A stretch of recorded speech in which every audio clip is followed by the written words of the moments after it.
What's up, guys? It's a beautiful afternoon. Tonight I'm going to be working with Carol. We're gonna get her out and I want to show you guys the lure training that we've been working on lately, which is essentially, I don't know why I say essentially all the time when I'm vlogging. So we've been working with a lure. The lure is it's like cheap insurance for when your bird flies up into a tree or something like that. It looks like a rabbit. They're more inclined to come down and grab it and then hop to your hand afterwards than they are just to come like straight to you. So the idea is to get her trained up on this thing. And we've been working on it for a little while, and I gotta say, like, her behavior has increased tremendously. She's doing so much better now that she gets like the occasional chance to attack and fake kill this thing. And then we also gave her a pheasant not too long ago, which she killed and ate, and she's just been doing so much better. It's hardwired into their brain to hunt and kill prey, and when they don't do it for a while, they get moody. Now, I know there's some of you guys that have been like just waiting for weeks on end for a Carol video. I'm sorry that we took a little hiatus for a bit. I just wanted to make sure that, like, legally I was doing everything right. I know as a falconer's apprentice, I'm not going to get everything right when it comes to training the bird, and I'm not going to please everybody, and that's fine with me. But legally, I want to make sure I'm doing everything right, so I'm not risking, my livelihood or my wife. So she sees me with the bag on. She started to screech, and that's not a good thing, screeching birds. But she's done this since the first time she ever hopped to my fist. I'm not sure why.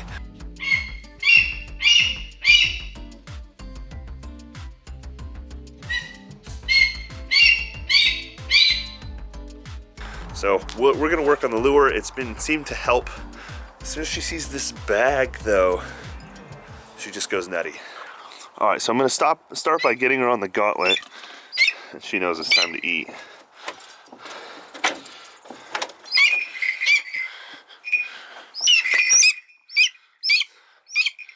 Hey, girl. And I was just in here like 10 minutes ago, totally different behavior. She was super quiet, super calm, let me pet her. Right now, if I tried to pet her, without a doubt, she's gonna foot me, and it's just because she's all business. So she's gonna fly over to her little perch there. And what I'm gonna do next is get the lure out and hopefully attract her attention to it. And we want her to fly down and essentially, we want her to kill the thing. So that's what we want her to do. She is super eager right now.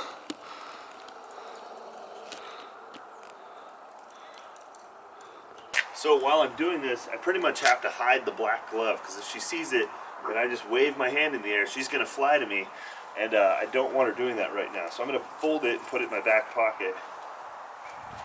This is the lure. So I don't have a glove on, so hopefully she's not gonna fly to me. She hasn't been trained to come to my hands. All right, she's watching me pretty closely. What I'm gonna try to do is go over here and hide the lure behind a tree. And she just flew up into that tree.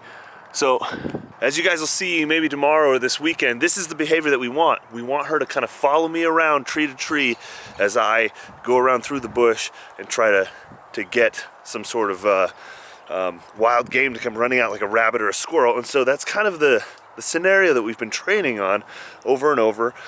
And she's getting it down. We're developing a partnership, and she's getting that idea. So here I'm gonna go plant the lure.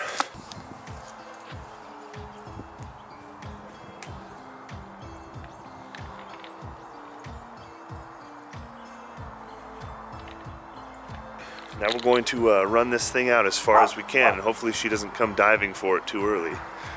She's right over top of it. I think she's got an idea of what we're doing. That's why I think we're ready to start really hunting. I know she's in there somewhere, but she's camouflaged really well. I can't see her. She's probably watching me though. Can you guys see her? I don't see her at all. Oh, there she is.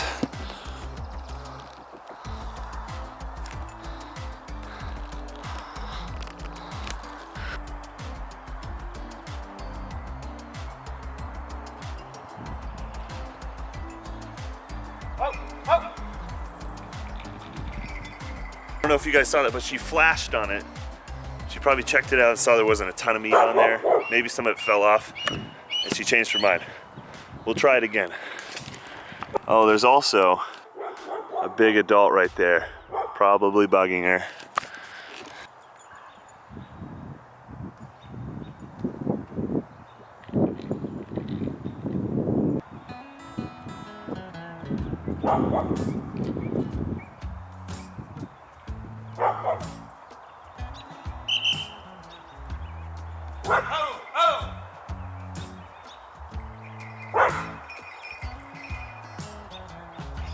Okay, she got it.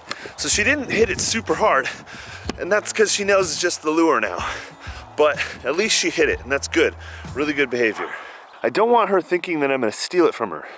We need to develop a really good partnership to where she's not gonna fly away with the lure every time. There she goes.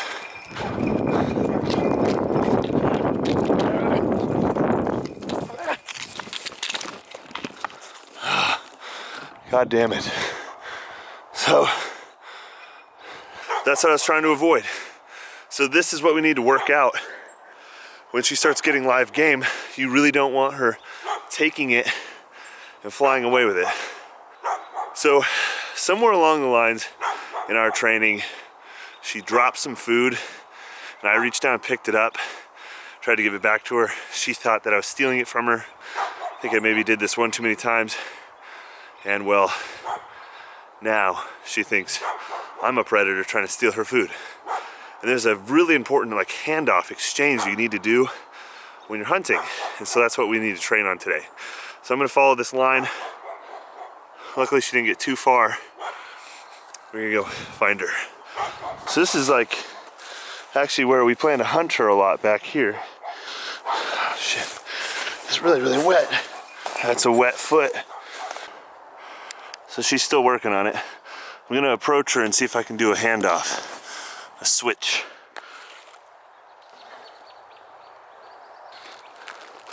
She might even fly to me when she realizes there's no more meat on there.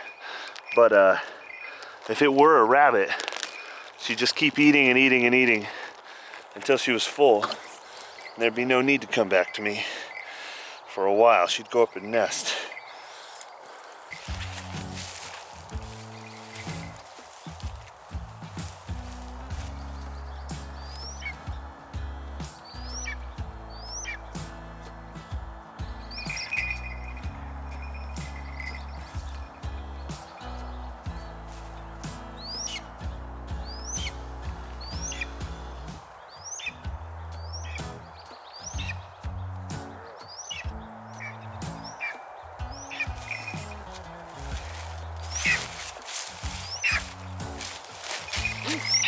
All right, so aside from her flying off with the kill, that was a pretty decent hunting scenario. That's what you want. You want to be able to come up, cover up the kill or exchange it for some food. Sometimes you got to cover it first and then exchange it. But the hard part with Carol is getting her not to fly away with it. Now some falconers will use a stake. They'll stick it down through the kill, let the bird work on it for a little bit, and then cover it and do the trade-off. So that wasn't too bad. I untied the string from her lure. That way I can just like yard it back over all those sticker bushes. And we're gonna walk this way. This is actually where I want to hunt her. And I just wanna see if there's any evidence of rabbits or anything out here. My shoes are already wet, so we'll see what we can do.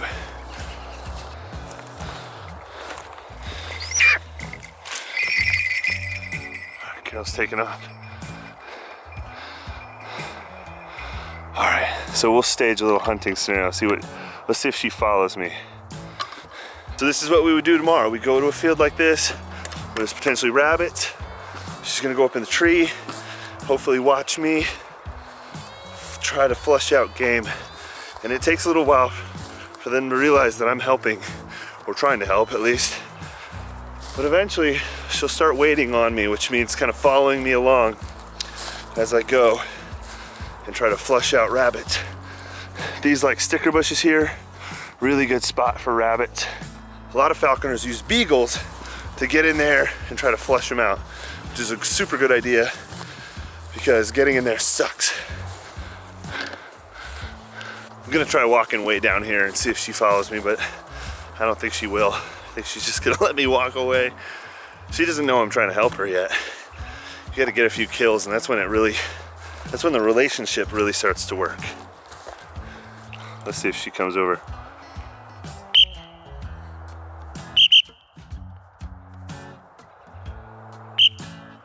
I start trying to get her back. It's getting pretty late. this time in the afternoon they have a roosting instinct to go up and nest, and then also this time of year they start to look for mates, and so it can be harder and harder to get them to come down. So we'll go try that. But luckily she's lure trained, so if we're having a really hard time getting her down, we use the lure, and we'll hold on to the string this time.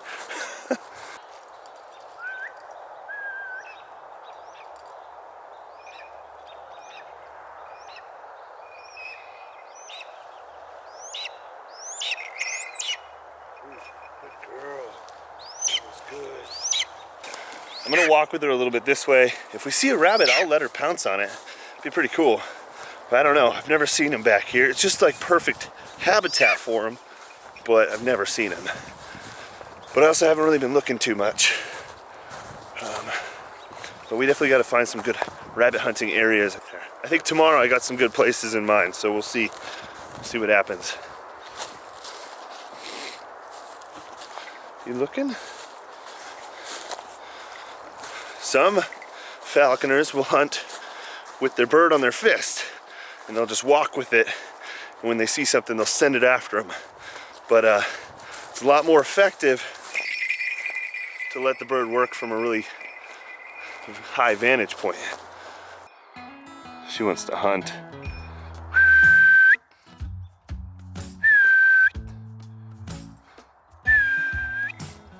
Come on, Carol. All right, I'm leaving you. I'm gonna go. I'm gonna count to 10. Don't make me count to 10.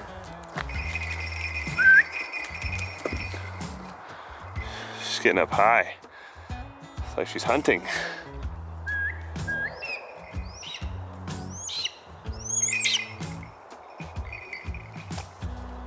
All right, I'm gonna do my best to hold on to her now, unless I see something. She's gonna keep trying. That's called baiting. When they try to fly off your hand and you're not ready for them, you're still holding their jesses. They do a little U-turn and kind of come right back, usually. So, yeah, I moved here like 3 years ago, and I don't think I've ever seen a squirrel in this neighborhood. So, I doubt we'll have any luck on squirrels. But that is just kind of an example of what we've been doing. Sometimes she flies away with a thing like that. Sometimes she doesn't. I'm here to show you guys exactly what my journey is and what my experience has been, and not to make myself look like some kind of pro. So that little mistake with the lure, hey, that is what it's like. That's what happens. That's what everybody goes through. If anybody tries to tell you anything different, they're full of shit. I'm not gonna, but how cool would it be if I sent Carol up onto that flagpole right there? I bet you I could get her to land on it. And wouldn't that just, it would just look so American, so sick. But I'm not gonna, it's not my property. They might not want a vicious hawk on their flagpole, so fair enough. Are we just walking through town, you and me, like a bunch of weirdos? I've been able to do this for quite a few weeks, and it's been tough, but she's just way happier now. But what's great is I fully respect her. Like she whacks you and it hurts, she bites you and it hurts, and now we just don't play games, do we? No games.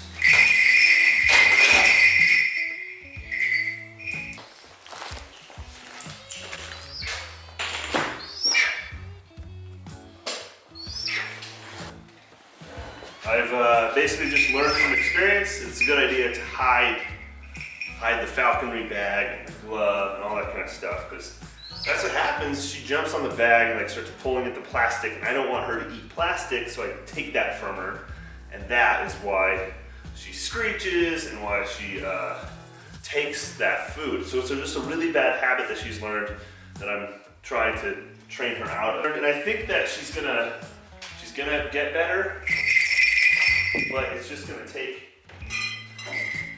take more training, you know?